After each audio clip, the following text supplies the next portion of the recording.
Mission Walk, India's #1 most advanced rehabilitation and physical therapy center, Manikonda, Alkapur Road. Call 9177 మా branches Hyderabad, Delhi మరియు పూణేలో కలవు. తెలుగు రాజ్యం ప్రేక్షకులు హృదయపూర్వక స్వాగతం. నేను మీ చిల్లగట్టి శ్రీకాంత్ కుమార్. హ్యాట్రిక్ సాధించబోతున్న నిమ్మకాయల చినరాజప్ప గారు పెద్దాపురం శాసనసభ నియోజకవర్గం తొలినాళ్ల నుంచి కూడా ఒక సంప్రదాయ నియోజకవర్గం అని చెప్పచ్చు. తోట రామస్వామి గారు, పంతం పద్మనాభం గారు, డివి సుబ్బారావు గారు, తోట గోపాలకృష్ణ గారు, పంతం గాంధీమోహన్ గారు, ఇట్లా వీళ్ళు తమ ప్రాధాన్యతని చాటుకుంటూ తమదైనటువంటి ప్రగాఢ ముద్ర వేస్తూ సాగినటువంటి ఒక నియోజకవర్గం. అయితే వీరందరూ స్థానికులు. నిమ్మకాయల చినరాజప్ప గారు స్థానికులు కాదు, స్థానికేతరులు. నిమ్మకాయల చినరాజప్ప గారు కోనసీమ ప్రాంతవాసి.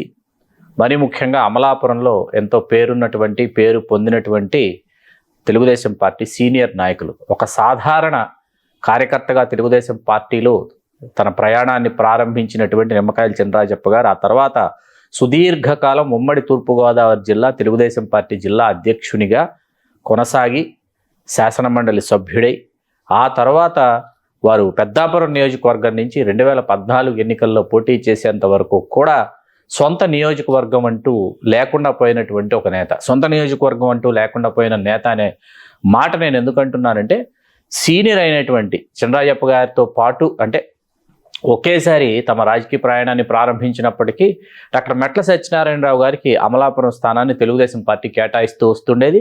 అట్లాగే మెట్ల సత్యనారాయణరావు గారు రాష్ట్ర మంత్రి మండలిలో కూడా అలరారుతూ వచ్చారు.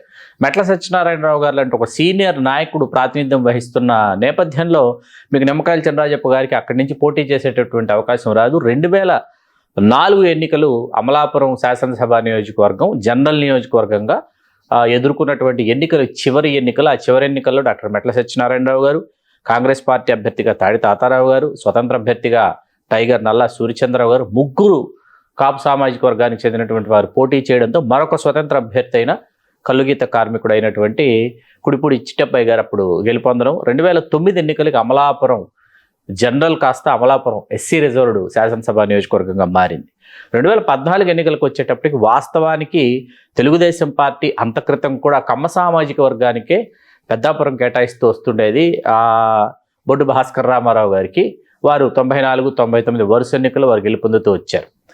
అయితే 2014 ఎన్నికలకు కూడా ఇక్కడ పరుచూరి కృష్ణారావు గారు అలియాస్ ప్రగతి కృష్ణారావు గారు అంటారు, కమ్మ సామాజిక వర్గం, వారికే ఈ స్థానాన్ని కేటాయించాలనే నిర్ణయం తీసుకున్నప్పటికీ కొంతమంది రాజకీయ విశ్లేషకుల యొక్క చాణక్యం అక్కడ వాళ్ళు ఆ చాణక్యం పనిచేసి కాపు సామాజిక వర్గానికి స్థానాన్ని కేటాయించాలి అనేటటువంటి నిర్ణయం తెలుగుదేశం అధిష్టానం తీసుకుని ఎవరైతే బాగుంటుంది అని చూసి ఒక్కసారిగా ఉన్నపళంగా నిమ్మకాయల చినరాజప్ప గారికి స్థానాన్ని కేటాయించడం జరిగింది. నిమ్మకాయల చినరాజప్ప గారు మొదట 2014 ఎన్నికల్లో నామినేషన్ వేయడానికి వస్తే ఇక్కడ ఉన్నటువంటి స్థానిక తెలుగుదేశం కార్యకర్తలు, ద్వితీయ శ్రేణి నాయకులు వారి మీద తిరగబడినటువంటి వైనం ఇంకా ఒక రాజకీయ విశ్లేషకుడిగా నాకు గుర్తుంది.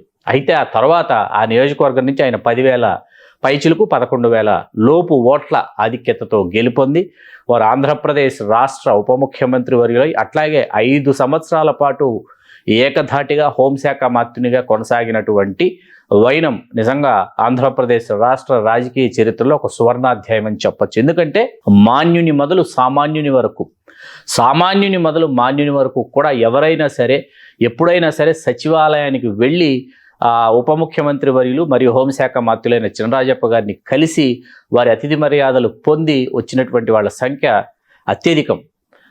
ఎండ్లెస్ అని చెప్పచ్చు, అవధిరహితం అని చెప్పచ్చు. ఎందుకంటే అందరినీ సమాదరించినటువంటి ఒక నేతగా, అందరికీ అందుబాటులో ఉన్నటువంటి ఒక నేతగా వారు సాగించినటువంటి 5 సంవత్సరాల ప్రయాణం 2019 ఎన్నికల్లో రాష్ట్రం అంతటా కూడా వైకాపా ప్రభంజనం వీచినా కూడా నిమ్మకాయల చినరాజప్ప గారు 5,000 లోపు ఓట్ల ఆధిక్యతతో 4,444 ఓట్లు ఆధిక్యతను వారు సంపాదించి వారు మరొక మారు వారు పెద్దాపురం నియోజకవర్గంలో జయకేతనం ఎగురవేయడం సాధారణమైనటువంటి విషయం కాదు. 2 పర్యాయాలు వారి మీద పోటీ చేసినటువంటి వారు తోట కుటుంబీకులు కావడం మరింత విశేషం. తోట సుబ్బారావు నాయుడు గారు 2014లో వైకాపా అభ్యర్థిగా, 2019 ఎన్నికల్లో తోట వాణి గారు వైకాపా అభ్యర్థిగా వారు పోటీ చేసి ఓడిపోయిన దరిమిల ఇప్పుడు దౌలూరు దొరబాబు గారిని వైకాపా అభ్యర్థిగా వారు అక్కడ ప్రచారంలో హోరులో వారిని అభ్యర్థిగా ప్రకటించారు. వారు స్థానికులు కావాలా, స్థానికేతరులు కావాలనే నినాదంతో దౌలూరు దొరబాబు గారు బరిలో నిల్చున్నప్పటికీ కూడా నిమ్మకాయల చినరాజప్ప గారి విజయాన్ని అడ్డుకునేటటువంటి నాయకుడు మరొకడు లేడు రాడు అనే రీతిన చినరాజప్ప గారు మరొక మారు ఆయన మూడోసారి జయకేతనం ఎగురవేయబోతున్నారు, హ్యాట్రిక్ సాధించబోతున్నారు అన్న విషయం రాజకీయ విశ్లేషకులకి ముందుగానే అందినటువంటి నివేదిక. మరొక మారు వారు జయకేతనం ఎగురవేసి రేపు తెలుగుదేశం అధికారంలోకి వస్తే ఖచ్చితంగా వారికి సముచిత ప్రాధాన్యత సరికొత్త ప్రభుత్వంలో దక్కుతుందని ఆయన అభిమానులు, మరి ముఖ్యంగా కోనసీమలో ఉన్నటువంటి అభిమానులు, పెద్దాపురంతో పాటు కోనసీమ, అమలాపురం, ముమ్మిడివరం, మండపేట, రావులపాలెం, కొత్తపేట ఇక్కడ ఉన్నటువంటి అభిమానులు, P Gannavaram, Razole, SC reserved నియోజకవర్గాలు ఇక్కడ ఉన్నటువంటి అభిమాన గణం ఏదైతే ఉందో వాళ్ళందరూ కూడా ఎదురు చూస్తున్నారు. నిమ్మకాయల చినరాజప్ప గారు మరొక మారు జయకేతనం ఎగురవేస్తారని మనకు అందినటువంటి నివేదికలు తెలియజేస్తున్నాయి.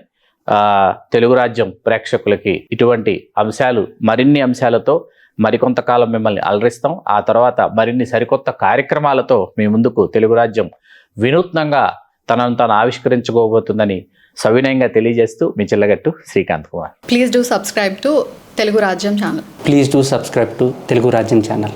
Please do subscribe to Telugu Rajyam channel. Hi అండి, నేను మీ ఆర్పీని, నెల్లూరు పెద్దారెడ్డి చేపల పులుసు ఓనర్ని. మీరు తెలుగు రాజ్యం అనే ఈ యూట్యూబ్ ఛానల్ సబ్స్క్రైబ్ చేసుకుని మంచి మంచి వీడియోలతో వస్తారు. Thank you so much. Hi people, I'm Sonakshi Verma and you please watch Telugu Rajyam and please subscribe to the channel.